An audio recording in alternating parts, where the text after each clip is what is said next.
அனைவருக்கும் வணக்கம். Post market ரிப்போர்ட்ல காலையில ப்ரீ மார்க்கெட் அனலைஸ்ல கொடுத்திருந்த லெவல்ஸ் ஒர்க் ஆயிருக்காங்கிறது இந்த போஸ்ட் மார்க்கெட் ரிப்போர்ட்ல பார்க்கலாம்.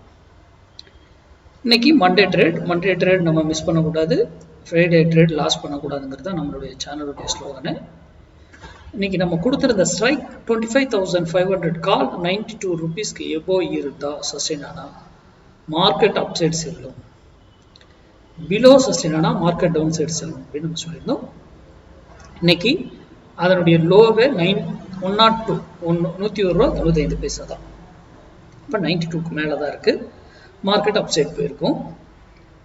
அது ஏன் கண்டினியூவேஷன்? இப்போ நம்ம இந்த இதை வந்து புது டாப்பிக்காக ஒரு இதுவே நம்ம ஆட் பண்ணியிருக்கோம். ஒரு 3 ஸ்கிரிப்ட். இது இன்ட்ராடேல நம்ம இண்டெக்ஸ்க்கு தானே இது வரைக்கும் படிப்போம். ஸ்டாக் ஆப்ஷன் எப்படி பண்ணணுங்கிறதெல்லாம் கொண்டு வந்திருக்கோம்.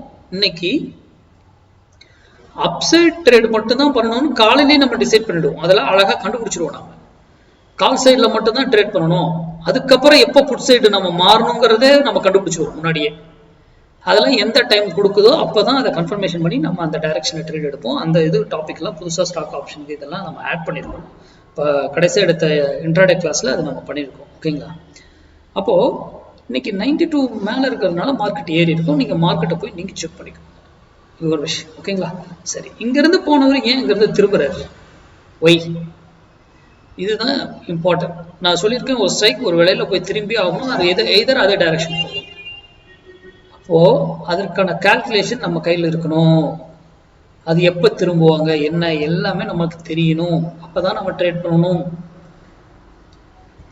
இது நிஃப்டி நம்ம கால் சைட்ல சொல்லியிருந்தோம், அப் சைட் போயிருக்கு. இதுக்கு கீழே இருந்து இருந்தால் மார்க்கெட் டவுன் சைட் போயிருக்கும். போய் செக் பண்ணி பார்த்துக்கோங்க. நன்றி, வணக்கம், வாழ்க வளமுடன்.